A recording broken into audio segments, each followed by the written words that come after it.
अस्सलामुअलैकुम दोस्तों, कैसे हो? उम्मीद करता हूँ कि आप खैरियत से हो। एक ईमानदार शख्स था, बहुत इबादत गुजार था। उसने अल्लाह की इबादत में हर चीज दांव पे लगा दिया।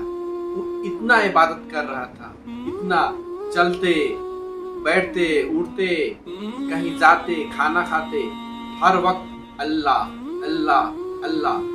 फिर भी जिस चीज को पाना चाहता था, जिस चीज को तसव्वुर किया, उसको नहीं मिला। तो एक दिन वह जंगल में गुजर गया।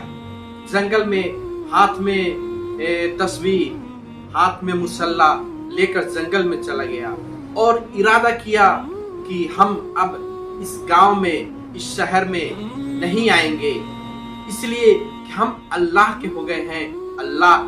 अल्लाह ताला को हमें बहुत पसंद है। मैं अकेला इबादत करूंगा। वो शख्स जंगल के तरफ चला गया हाथों में मुसल्ला लेकर, और इरादा यही था कि हम जंगल में बैठ के नमाज पढ़ूंगा, अल्लाह की इबादत करूंगा। और जंगल में मुसल्ला बिछा दिया और नमाज में मशगूल था। जब तक अल्लाह की इबादत करूंगा, जब तक अल्लाह राजी न हो जाए। उसको तरकीब आया, उसको सुझाव आया, क्यों न मैं मुसल्ले के आगे एक सूखा हुआ टहनी को खड़ा कर दूं। जिस दिन इसमें पत्ते निकल जाएंगे तभी मैं समझ जाऊंगा कि अल्लाह हमसे राजी है। और मुसल्ले वैसे ही किया। मुसल्ले के आगे एक दरख्त को, वो सूखी टहनी को गाड़ दिया और नमाज में वो मशगूल हो गया। चंद दिन ही गुजरी होगी तो एक चोर आया और क्या देखता है कि मुसल्ले पर कोई इबादत कर रहा है, और आके सर पे बंदूक रखा। उस मुसल्ले पर जो नमाज पढ़ रहा था उसके ऊपर उस चोर ने बंदूक रखा और बोला, तुम्हारे पास जो कुछ भी है हमें दे दो, हमें चाहिए, क्योंकि मैं चोर हूँ। तो वो अल्लाह के बंदा ने कहने लगा, मैं इस जंगल में क्यों अपने कोई भी सामान लेकर आऊंगा? नहीं मेरे पास पैसा है, नहीं खाने का सामान है, मेरे पास कुछ भी नहीं है। बस मैं यहाँ पे आया हूँ अल्लाह की इबादत करने के लिए। तो ये बात बोलने पर चोर ने एक थप्पड़ रसीद किया और उस जमीन पर अल्लाह के बंदा ने गिर गया। और जैसे ही वहां से उस अल्लाह के बंदा ने उठा तो चोर जाने लगा तो कहने लगा, ए भाई, आप क्यों नहीं अल्लाह की इबादत करते हो? क्योंकि अल्लाह ही पालनहार है, कब तक ये करते रहोगे? तो इस बात पे उसको बहुत सदमा, चोट पहुंचा और गहरा हुआ। और रातों को जब वो सोया तो उसे नींद नहीं आ रहा था कि हमें किसी ने, एक फकीर ने जंगल में जिसको मैं मारा, वो बोला कि क्यों ना चोरी करना छोड़ दे रहे हो। तो वो भी सुबह सुबह उठा और उसी रास्ते में चला गया जहाँ पे जंगल था, और हाथों में वो भी मुसल्ला लेकर चला गया और तौबा किया कि कभी भी मैं आज के बाद चोरी नहीं करूंगा। और जाते जाते जहाँ पे वो पहले वाले अल्लाह के बंदे बैठे थे, नमाज में मशगूल थे, वहीं पे बगल में वो भी अपना मुसल्ला बिछा दिया और इबादत करने लगा। तो चोर ने ध्यान दिया कि इस मुसल्ले के आगे ये दरख्त को वो गाड़ा हुआ है, आखिर क्यों?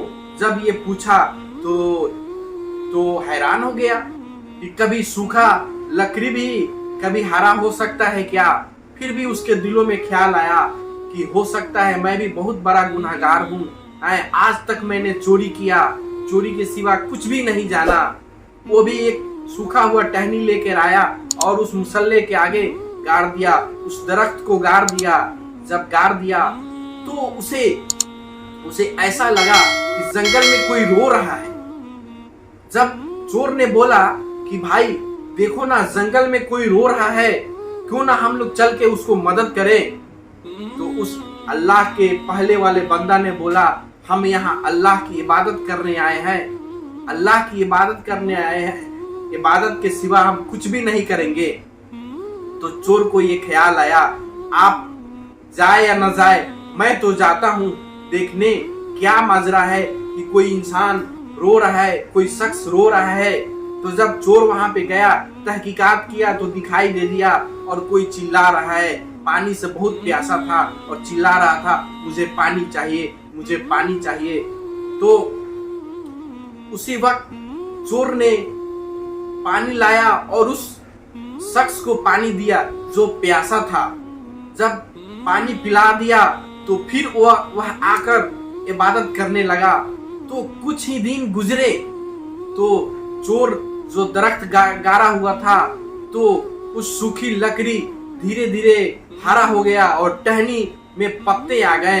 तो चोर ने बोला कि आज मैं बहुत बड़ा गुनहगार था, मगर अल्लाह रब्बुल आलमीन ने हमारी गुनहगारों को सुनकर हम तो बहुत बड़ा गुनहगार है, लेकिन हम अल्लाह के आगे तौबा कर लिए थे और ये अल्लाह ताला मेरा तौबा को कबूल कर लिए हैं। शायद इसीलिए वहां से उस दरख्त में वो टहनी से हरा पत्ता निकल गए हैं।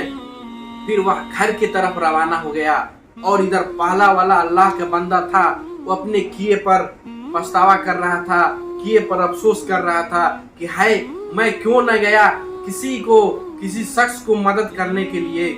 भाइयों, देखा आपने, आप इबादत कीजिए, सब कुछ कीजिए, लेकिन इंसान एक दूसरे इंसान को जब तक काम ना आए, जब तक मदद ना आए, अल्लाह भी उसकी दुआ नहीं सुनते। आपकी आंखों के सामने कोई परेशान है और आप इबादत कर रहे हैं, तो आप इबादत करने के बाद उस इंसान के पास जाइए और उसको मदद कीजिए, मदद कीजिए। और इस किस्से को सुनकर आप जरूर इस पर अमल करेंगे और कोशिश करेंगे कि एक दूसरे इंसान को मदद कर सकें। खुदा हाफिज।